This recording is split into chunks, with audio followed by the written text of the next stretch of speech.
I hear your question about succumbing to pornography. Again, sounds like from this question that it's a repeated struggle, and it seems to you like a repeated failure.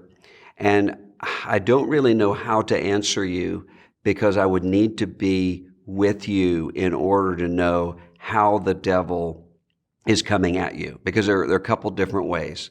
It might be that you're the sort of person who you don't like the fact that you're enslaved to pornography, but you sort of see it as normal, and you see every time that you fall into pornography a sense of repentance that isn't really repentance, because what's happening is you just feel kind of ashamed of the porn, but you're not really willing to turn away from it.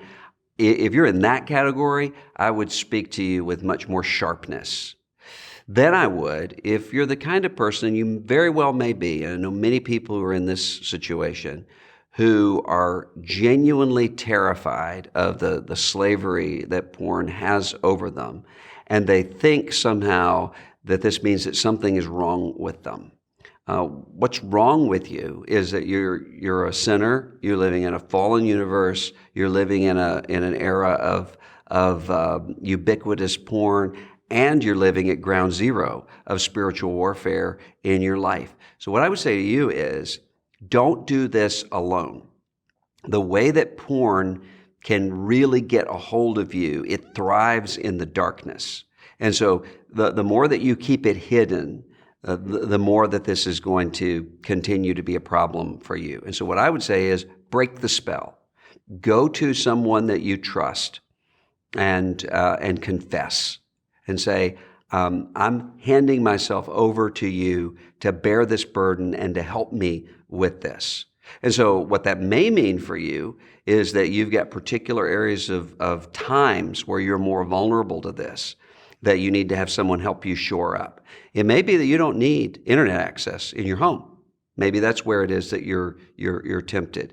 Maybe you're a traveling salesman, or you're a truck driver, and the point of vulnerability for you is when you're out of town. Maybe in that case, you don't need to have computer access when you're out of town. It's hard for you to see because you're in the middle of it. But what you need is someone else to be there with you, along with a word that says to you both that everything that's hidden is going to ultimately be exposed. You can't hide this. But Jesus knows what's going on in your life. Jesus is not ashamed of you. And what Jesus is wanting to do with you is not to lash out at you and not to punish you, but to free you from something that's numbing you, something that is not even giving you what it promises to give you. So don't give up hope. Don't fall into despair. Fall into Christ.